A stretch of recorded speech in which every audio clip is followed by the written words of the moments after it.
imagine playing by the rules your whole career, and suddenly the physical rules of your own body change, and your employer just throws you out instead of adjusting. Yeah, that is incredibly harsh. Right. It's basically exactly what happened to a public transit driver named Joseph.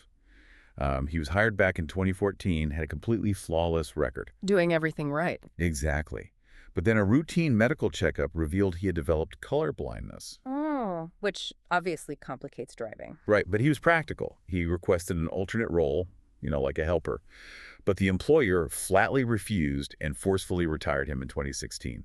So welcome to today's deep dive. Yeah, and today our mission is exploring whether an employer can legally discard a dedicated worker just for a newly acquired medical condition. Which sparked a massive legal battle that went all the way to the 2025 Supreme Court case, Ch. Joseph v. TSRTC. It's an amazing case because it really untangles a messy web of employer policies. Right. So let's deliberately slow down the pace here and actually look at the statutory clash, because the paper trail is fascinating. Oh, the paper trail is everything here. So under Section 12.3 of the Industrial Disputes Act, there was this specific 1979 labor agreement, and it explicitly guaranteed alternate jobs with pay protection for colorblind drivers. Right, a very specific protection. But the employer came back and argued that a newer 1986 general policy watered that right down. Which is a classic move, right? Using a broad, vague update to try and quietly overwrite a specific binding rule. Yeah, but legally, the Supreme Court struck that down using the doctrine of generalia specialibus non derogant. Yes, exactly. It sounds incredibly complex, but it basically just means a specific rule cannot be erased by a newer general rule unless explicitly stated. Right. It's like having a specific lifetime warranty on a car part. The dealership can't suddenly void it just because they issued a new general no warranties policy a decade later. That is a perfect analogy. Because the 1986 policy never explicitly revoked the 1979 agreement, Joseph's specific protection remained entirely legally binding. But the employer didn't stop there. No, they did not. They actually tried to use the Persons with Disabilities Act against him. Wait, really? How does that even work? Well, they argued that his color blindness didn't meet the strict 40% disability threshold required by the Act to get protection.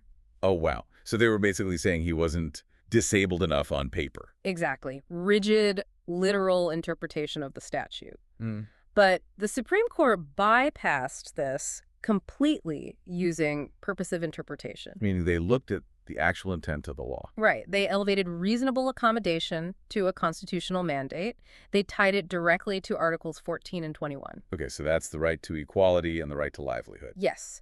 So the court declared, and this is a great quote, that the employer's discretion ends where the employee's dignity begins. Wait, so even if a statute says you aren't disabled enough on paper, the Constitution still steps in to demand your employer treats you with basic human dignity. Exactly. Basic human dignity is not conditional on hitting a 40% benchmark.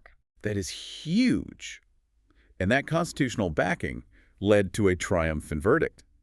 The court reinstated Joseph to a non-driving post at his exact 2016 pay grade.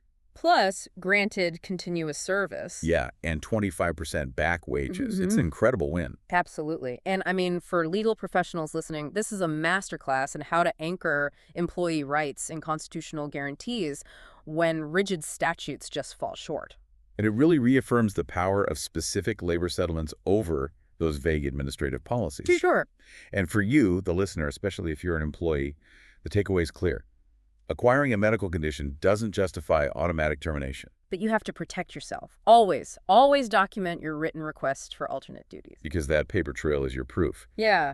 But, this whole thing leaves me with a rather provocative thought. Oh, what's that? Well, if reasonable accommodation is a constitutional guarantee for physical conditions you acquire, could this precedent eventually force employers to accommodate severe mental health burnout caused by the job itself? Oh. I mean, if the physical rules of your body changing aren't grounds for dismissal, maybe the cognitive ones shouldn't be either.